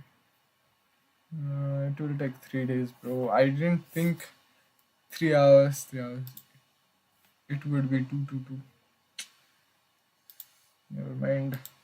We can complete Information this. on what was the country of origin of the wine, and that makes me create a new feature, and then I try another approach again with the inclusion of this new feature. So it's really this debugging process where you, the human, the analyst, ends up interactively updating, adjusting, and creating a better solution. So for that you use a debugging dataset. If you skip this step, you lose your explicit debugging strategy. Now you cannot actually look at individual instances.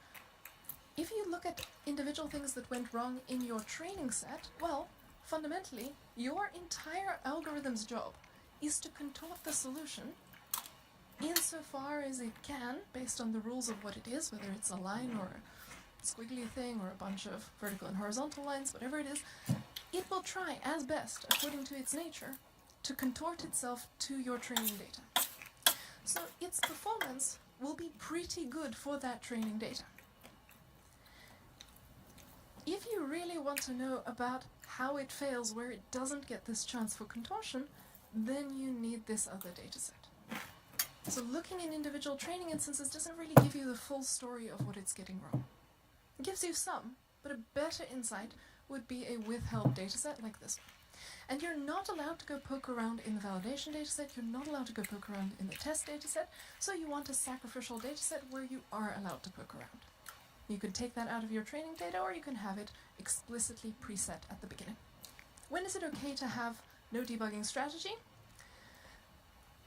It's preferable that you do actually interact and put your eyes and brains on the data and think about the solutions that you're making. I'm loath to say that there is a time that it's okay. I mean, today in practice you should be debugging.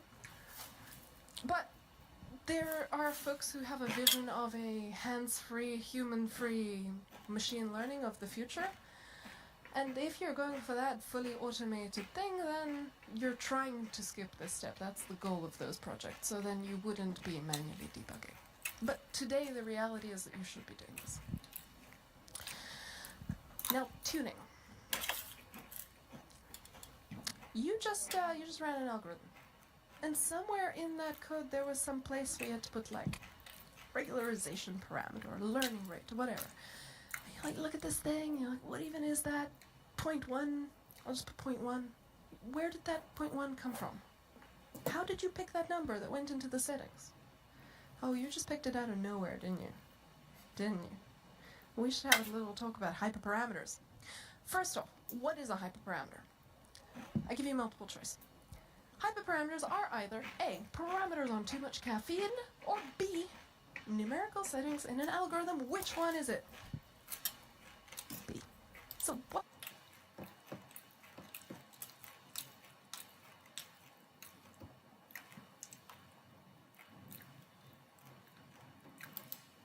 is a parameter in machine learning? When we were doing that regression example, the numbers in red that we could tinker and fiddle with to adjust our solution, like the intercept and slope, those were parameters that we could mess about with. So what is a parameter in machine learning?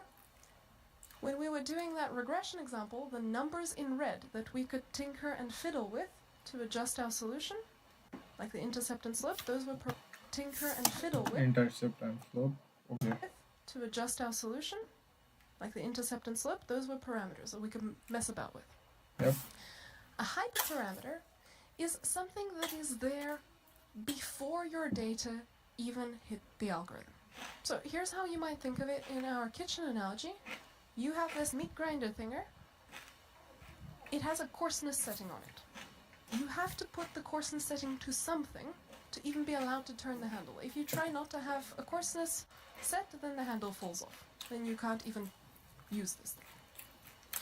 So when you get this thing out of the box and you want to try it, where are you going to set that coarseness dial to?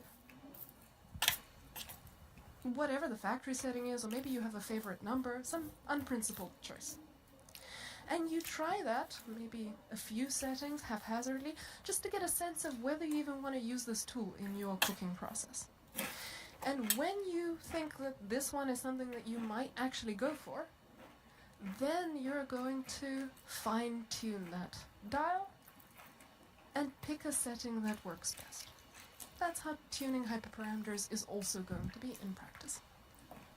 You can almost think of every different hyperparameter setting is essentially something like a different algorithm.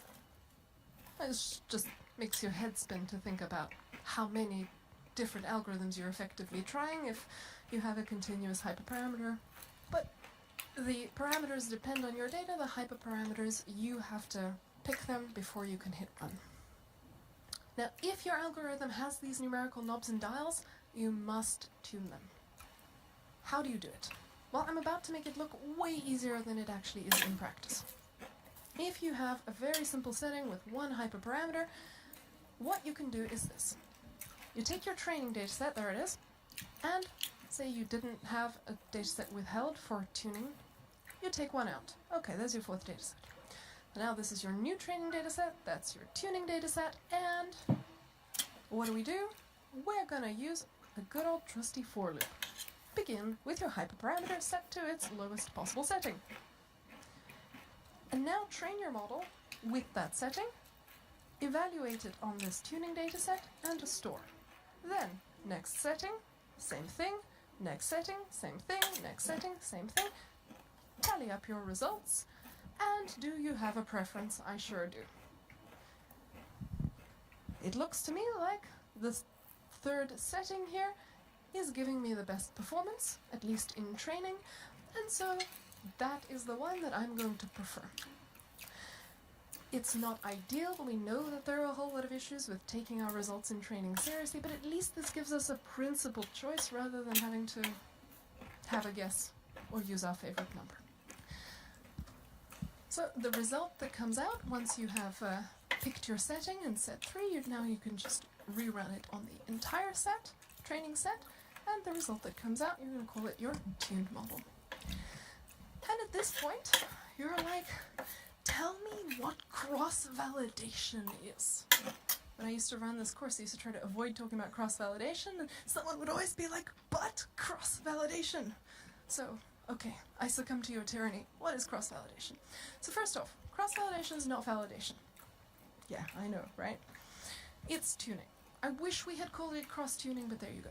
Actually, cross-validation was developed by statisticians to serve as validation in really unpleasant circumstances where the normal approach was not available because you had very little data and it sucked to be you. And then if you were going to take that approach to validation, you would want to have 2 statisticians holding your left hand, 2 statisticians holding your right hand, and the 5 of you would tiptoe very slowly towards the cliff's edge and probably fall off it anyway. This is a harder thing to actually use for validation without messing up. Messing up in the sense that you end up knowing too much about your data and then having overfitting problems. And if you need to be doing that, you know you need to be doing that. I'm not going to talk about it here. The safe thing that you can always use it for, in all circumstances, is step 7, tuning. That you can and should and please do use it for without worrying about making mistakes. So let's see how we'd use it for tuning. Here we go. I'm going to show you k-fold cross-validation, where k simply stands for the number of non-overlapping chunks that I'm going to split my data into. Okay, so my training data set is split into 5 pieces. Now let's do 5-fold cross-validation, like so. Again, set our hyperparameter to 1, and now take 4 pieces as my training data, fit the model with our hyperparameter setting, and evaluate it there as before, store this bunch. But before I move to the next hyperparameter setting, I'm going to do this all again, except now the evaluation set has shifted. And again, and again, and again, 5 times. Move to the next setting, here we go. And so forth through your hyperparameters until finally you can aggregate over the 5 models that you fit each time what the performance was. And then again, you say, which one do I like? I now have a principled choice. I set it to 3, I rerun the whole thing, and the result is called my tune model. Now, there are some lovely reasons why this is a little bit more of a robust technique for tuning the hyperparameters, so it's more computationally expensive, it gives you slightly better results, but there's some additional thing that's even more beautiful than that. This allows you to check model stability and see if there is something really bad going on. It is, in other words, the ability to debug inside your model. This is going into the brain with a scalpel, if you will, and seeing what's going wrong with the model without having to read the model. Because the model might be too long, remember, and too complicated.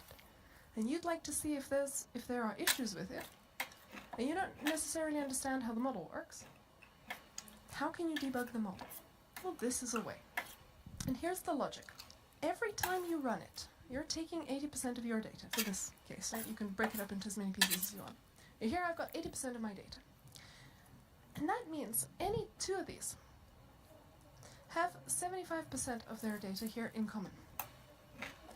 So if I'm basing my model in 2 different runs on 75% the same stuff, what do I expect about my results? Like, if this is a real thing, a legit thing that generalizes to the universe. Right? 75% of the ingredients are in common. I'm expecting kind of the same thing coming Yeah. out of it. So if I get wildly different results, that is a huge red flag. Alert, alert, something is gravely wrong with what's going on. Now, what might be wrong? The classic. Not enough data to even be doing this kind of model complexity. Then you get, if you have some very serious overfitting because you have a chubbiness issue in your dataset,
Today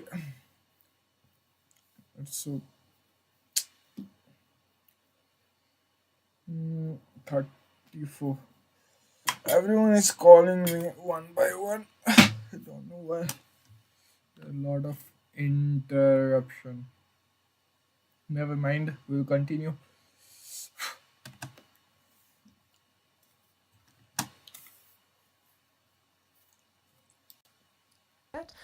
Or flexible algorithm that's got too many moving parts, parameters that it's going to try to set, and you don't have the data to pay for that, you will end up having those parameter settings all over the place across your different models, and you will discover that they all predict different things. You're having a lot of overfitting to the peculiarities and the 25% different data points. They are generating enough contortionism to make the results really very different from the other 25% over there. Another thing that it might alert you to when you go debug and dive into those instances is a model that is very susceptible to outliers.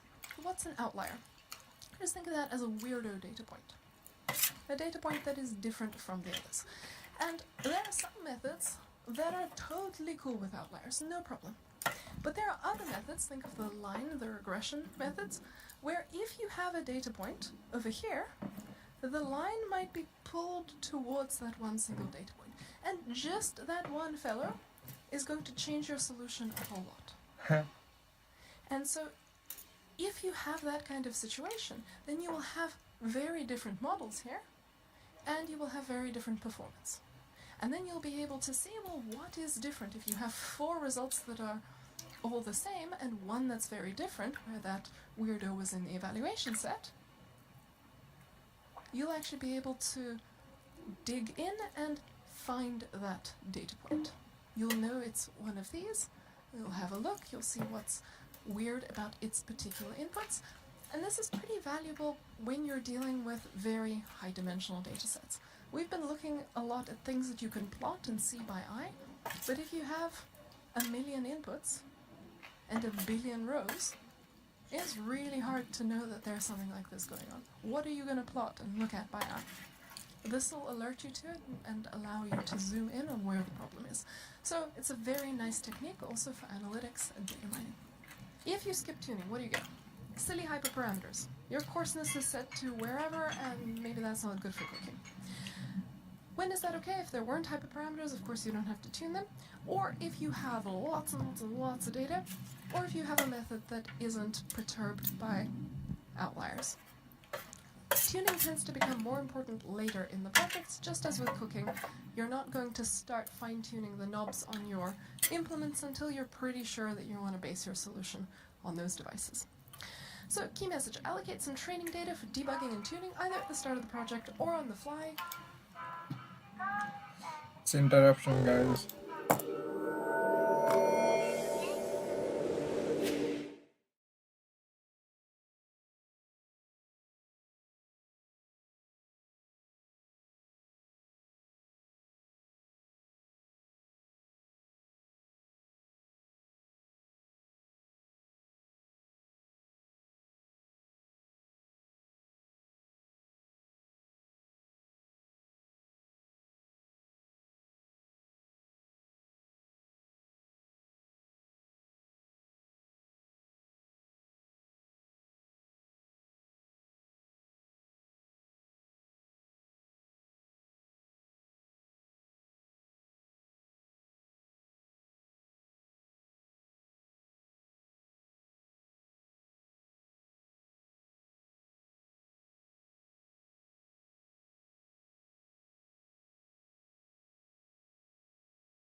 have some works to do, so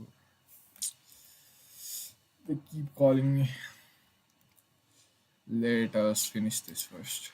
Debugging Yeah, gets you half an hour insights, that's left. how you figure out what to do next, how to engineer better features, and so forth. Tuning saves you from poor hyperparameter choices. So this is finished when you've got your debugging opportunities identified and you've tuned your hyperparameters. Next, avoid buyer's remorse with validation.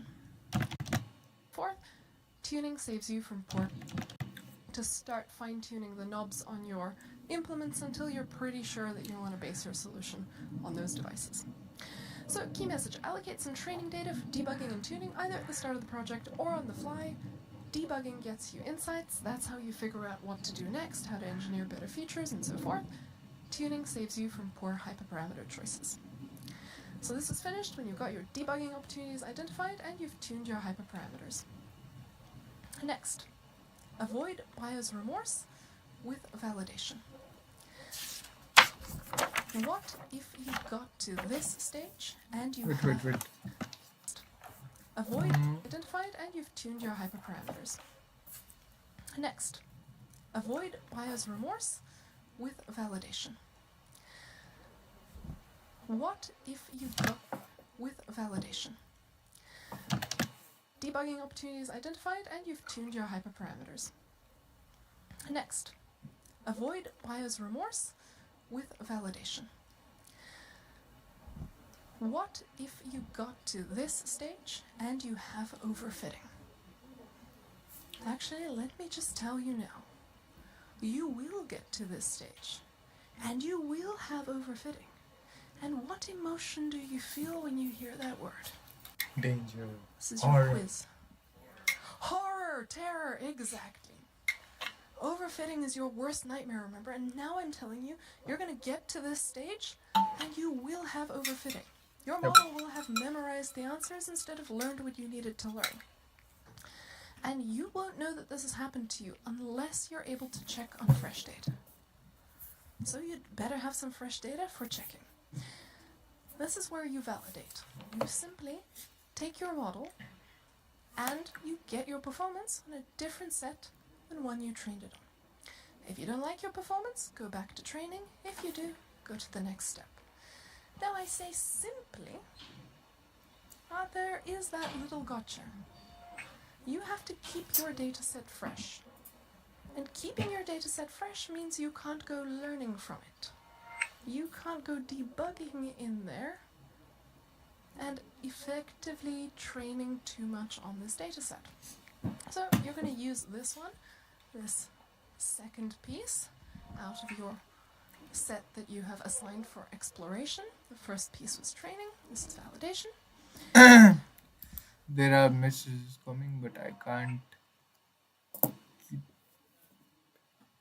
it silenced. It's important, so I have to. Uh,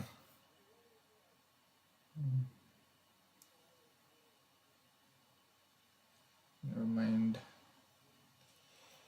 Uh, uh, mm, Limit these.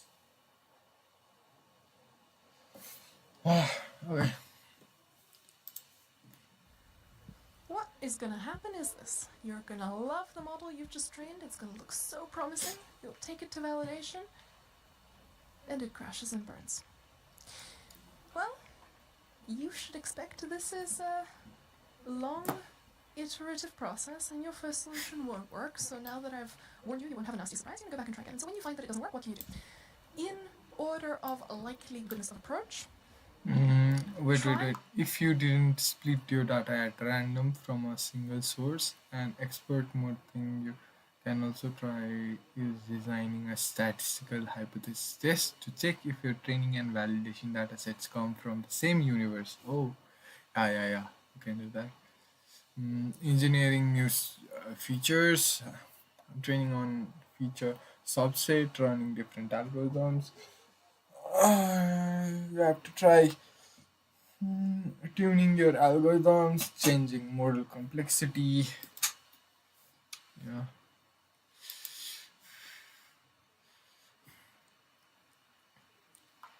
make other features. How will you know what other features to make? Well, through that debugging step where you see what's common among the instances you succeed on, what's common among the instances you fail on, and what sort of new features would that inspire you to go and construct out of the ones you already have, or ask your engineering team to help you collect. Then, feature subsets. Maybe you got greedy. Maybe you said to yourself, well, all of these features are awesome and I can't bear to part with them. And like the hoarder that you are, you put them all through your model and it was too chubby, and now you pay for it by having overfitting. Well, okay, then you say, fine, I will slim down my model a little bit, try it with a few things, see if that works better. Trying a different algorithm. Why is this in position 3? Because I'm guessing that if you have followed your instructions to get to this point, you have already tried all the ones that were easy to try with minimal fuss and coding effort. So once you're here, you've already got a whole lot of validation scores on all the things that were easy to try, and it's going to be an engineering annoyance to try something else. So because that's annoying, we put it in position 3 in terms of its effort to payoff ratio. Then tuning. Tuning tends to pay off a little less than actually changing your algorithm class. So that's in the 4th position there. And finally, changing your model complexity. Okay, there are these situations where it just doesn't work no matter what you do, because you're dealing with image recognition and you need neural networks, and you've been trying to do it with a line, and you've been ignoring the fact that your training performance sucks, and you took it to validation and you really got that reality check and it said this is too simple, doesn't work. Okay, then maybe you need to increase your complexity. Chances are, though, that you did diagnose the underfitting earlier and you are already in the more complex set. Fundamentally, tuning is part of training. This is all part of the larger process of making the solution in the first place. And so, training data that is assigned for the purpose of making the solution is supposed to be looked at. You are encouraged to do as much analytics on that dataset as possible to inspire you to direct your efforts. Which ingredients should you use? Which algorithms seem to be working better, and so forth. Validation, on the other hand, is blind. That is the whole point of validation. You are not supposed to look in your validation data, you're not supposed to learn about it. It is not validation if you already know what's in there and you have designed your solution to game your validation data. And this is supposed to be a check on fresh data. How do we do on data where we don't know anything about it? And so the way that you make sure that validation stays validation is that you only look at the final performance metric. So in fact... Wait a minute.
Okay, I have some work to do, and it's not related to this, so it's personal stuff.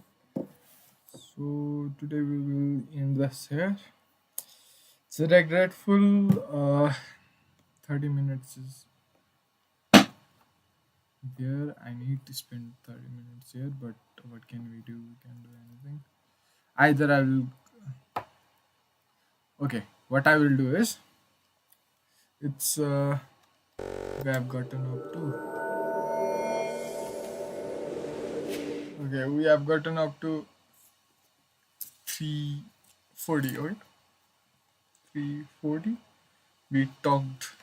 We are at step 8 of validating a model, and It's 2 hour and 42 minutes remaining.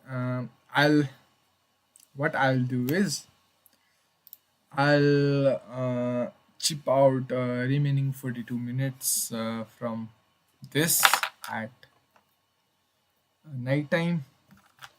I'll do this at evening, and if this works, then we'll be doing 2 hour session tomorrow. I'll be reading 42 off camera. So thanks. I'll talk about it, what I learned in that 42 minutes. So I've got to go now.